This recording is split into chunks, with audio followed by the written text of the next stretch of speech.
আসসালামাইকুম, আমি শাকিল খান নীরব।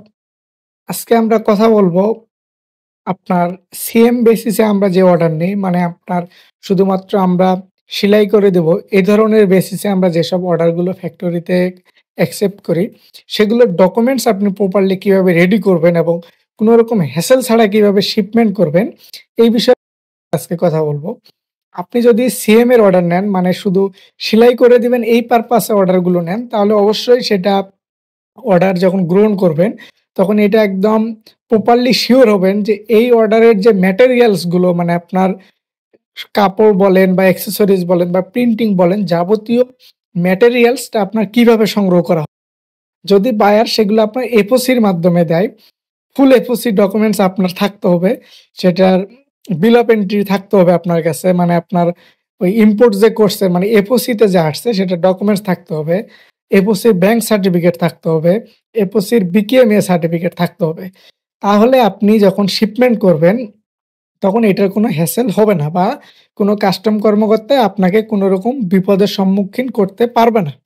কিন্তু আপনার কাছে যদি আপনার ধরেন এমন হলো যে আপনার সিএম এর অর্ডার আপনি নিচ্ছেন, মানে সেলাই করে পাঠানোর যে অর্ডার সেটা আপনি নিচ্ছেন। কিন্তু নেওয়ার পরে দেখা গেল যে আপনার বায়ার আপনার এফওসি না, বায়ার লোকালি পারচেজ করছে। দেখা যাচ্ছে লোকালি সে সুতা কিনে নিটিং ডাইং করছে। সেগুলো লোকাল করে আপনাকে কাপড় দিয়ে সেটা আপনি সেলাই করতেছেন। অ্যাক্সেসরিজও সে লোকাল কিনতেছে। কিন্তু আপনার ফ্যাক্টরি হচ্ছে বন্ডেড। সেক্ষেত্রে আপনি লোকাল তো দেখাতে পারতেছেন না। কারণ আপনি যখন ইউডি করবেন সেখানে তো আপনি লোকাল পার্সেস দেখাতে পারবেন না। কারণ লোকাল পার্সেস যদি আপনি এখন ইউডি দিয়ে শো করান, বছর শেষে আপনার অডিটে গিয়ে কিন্তু এটার উপর ট্যাক্স, ভ্যাট অনেক কিছু দেওয়া লাগবে এবং যেটা খুব হ্যাসেল, একদম খুবই ঝামেলাযুক্ত। এই ধরনের প্রোডাক্টগুলো আপনি শিপমেন্ট করবেন কিভাবে?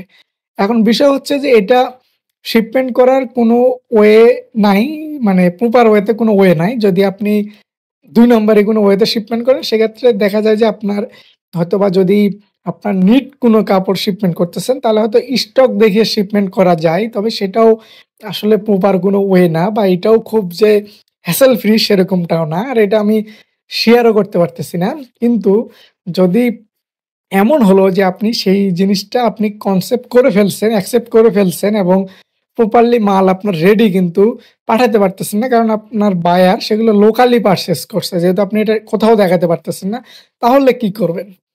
তাহলে হচ্ছে যে এটার একটাই উপায়, সেটা হচ্ছে যে আপনার যদি বায়ারের সঙ্গে সুসম্পর্ক থাকে, অবশ্যই সেটা আপনি বায়ারের সঙ্গে কমিউনিকেশন করে বা কথা বলে এই জিনিসটাকে আপনার ফ্যাক্টরি থেকে মানে লোকালি পারচেজ করার জন্য বলতে। কারণ তাছাড়া এটা যদি আপনি ধরেন আপনি আপনার ফ্যাক্টরির কোনো না কোনো মাধ্যমে শিপমেন্ট করতেছেন। বছর শেষে যখন আপনি কাস্টম অডিটে যাবেন, আসলে কাস্টম অডিটররা প্রতি বছর এত পরিমাণ অডিট করে যে আসলে তাদের একটা হোল সিস্টেমের উপর ধারণা থাকে।